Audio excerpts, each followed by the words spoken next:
That was terrible. That was crap. That was garbage. This place sucks. Overreaction Monday on a Tuesday. That's correct. Overreaction Monday, the podcast, wherever you get your podcasts, and of course on our YouTube channel, youtube.com/Rich Eisen Show. 975,000 subscribers and growing.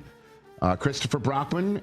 How are you guys? What do you have? What's up, Chris? Happy Tuesday, TJ. Great to see you. What do you got? You got Martin on the shirt? Baby. What's up? What's up? Von Miller beckons, and we got to this segment too late. All right, great. Here's the deal. I'm listening to Sean McVay talk yesterday about injury updates, and it still doesn't sound like Matthew Stafford is doing great.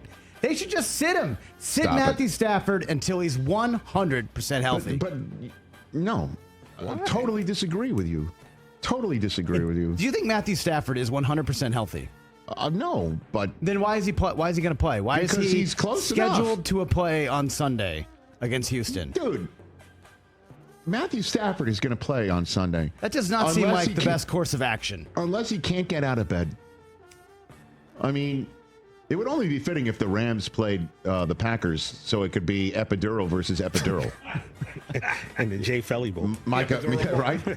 Right. Brought to you by, some chiropractor in Inglewood. Yeah. Always first California. smoke removal. You know what I mean? Can't we just play Jimmy G for a month until Matthew is actually a functioning upright quarterback? This is 100% overreaction. If the guy gets out of bed and says, I want to play football, the answer is yes. Yes. Okay? End of story. I don't know if this is a good idea. It is absolutely a good idea, and watch him sling it. Yeah, but Rich, if you could... Puka and Devontae. If you could sit him and have him... Yeah, but just get a little better for 2 weeks? See, how do you know when it is? Yeah. Like, at what point? So he's got to feel nothing, right? He's got to feel nothing, and it feels great. Well, and that's when he's going to start playing. And then you know how it works. You have a back problem, you feel great, then all of a sudden you reach for a doorknob, and then you're on the ground. I mean, that's true. And I understand if you reach for a doorknob and you're on the ground, you should not go against, say, someone like Will Anderson. Yeah, I get it. Yeah, I wouldn't recommend it. What else you got over there, Chris? The Micah Parsons trade is an indicator that Dak's days in Dallas are numbered. Dak's days in Dallas. How is that possible? Wow. If you're Dak, why do you want to stick around? When this is what's going on around you. You're getting rid of all the good players. Why do I want to play there anymore? Let me ask you this question. Dak is not going to be the Dallas quarterback in like 2 years. How about this? Let me say this. Please, let me handle this, TJ. Not like you were about to jump in having a sip of your tea over there. Is it possible that Micah was rubbing Dak the wrong way and he's sitting there going, okay, I got this. So Dak made the kill shot? I'm not saying he did. Not saying he did. You're suggesting. I'm not. I'm sitting here saying he's sitting there, and if Micah was there, he'd be like, great, we got a pass rusher of his note. And then if he's not, he's like, I've got this. I'm Dak Prescott. Pressure makes diamonds. I've got the C on my chest. Let's go.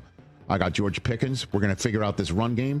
The defense will do just enough because I'm going to be putting 30 points on the board. Do you think he's sitting there crying at home right now? Who cares if they score 30 if they give up 31 without the best player on their team? What if it's possible that Dak is just face forward saying all the things that a leader does and that behind the scenes, whatever was issues with Micah, is that out of the realm? Is that out of the realm of crazy? At this point, I don't think anything's out of the realm of possibility. I push back on this one too. Plus his cap number probably makes Kalen DeBoer's buyout look like it's chump change. That's true. Kalen catching just if they trade him? Wow. How that must accelerate? Jerry might have to sell one of those chandeliers in there to try and pay for it. What else you got over there, Chris?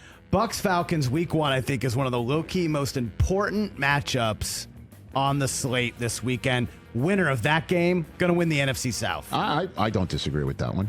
I think that's an easy one to say that's not an overreaction. Michael Penix's not playing at all in the preseason. It's one of those preseason head scratchers. I don't love that. But, he could also just come out of the box spinning it with that left hand and looking great. And then there's Drake London, and you're like, man, I should have picked him up in the second round of my fantasy draft. On paper, amazing offense. It sure does, right? Yeah. But here comes Baker, baby. I can't wait for this one. This is going to be great. It's going to be fun. It is. Oh, Jets and the Steelers at the same time. This could be a red zone hot game. There we go. A lot of action. Okay, in this one. I will buy this one. Oh, great. This one's a quick buy, an easy buy. Quick buy, I like that. Yes. Here's a few college ones because it was a big slate over the weekend as well. Yes. You are not concerned about Arch. I'm going the other way. Texas is going to miss the college football playoff. Oh, get out of here! Come on, bro. You talk about their schedule. Right? For anybody who's new around here, let me just someone's at home For flipping. anybody that's new around these parts, Overreaction Monday is sort of a way for us to have our little bit of fun with other members of our broadcast community that have a reaction based on the immediacy of the moment. Absolute knee-jerk. And also on Friday we have a segment called "What's More Likely," where you give me a couple of ideas, and I'll say what's more likely. What's more likely? This is correct, or we at some point late December, early January, have the narrative of look how much Arch has grown since the last time Texas played Ohio State. Third time in a calendar year that there were 365 days that they're playing each other. They lost Texas to Ohio State in the playoffs. They lost to Ohio State to kick off the season. Look how much Arch has grown. And the narrative is like he's a different quarterback from week one, the Saturday before Labor Day. What's more likely? That's the narrative, or Texas just misses it entirely? They play at Florida, at Georgia. They lose both of those. Ooh. Suddenly now they have 3 losses, and they're on the fringe. Right. Oh. And then a huge game to end the season against Texas A&M. Maybe they lose that, they're out. What's more likely? Texas makes the playoff, or somebody somewhere thinks Alabama should make it over Florida State? What's more likely of a January conversation? Right? I would hope Come on now. The latter doesn't Overreaction. What else you got over there? Speaking of Alabama, Rich, they need to lure Saban back to save the program from becoming Vanderbilt. How? Vanderbilt? Oh, really? Who beat them last year? You went Vanderbilt on us. Well, they're probably the worst SEC team, Jay right? Cutler. Cutler might come at you with his chickens and his hens or whatever he's got. That's not happening. It should. It's not happening. You don't think behind the scenes at Bama right now they're having this conversation? They might be having this conversation, but he might be just like, I'm on College Game Day. He wins every Saturday now.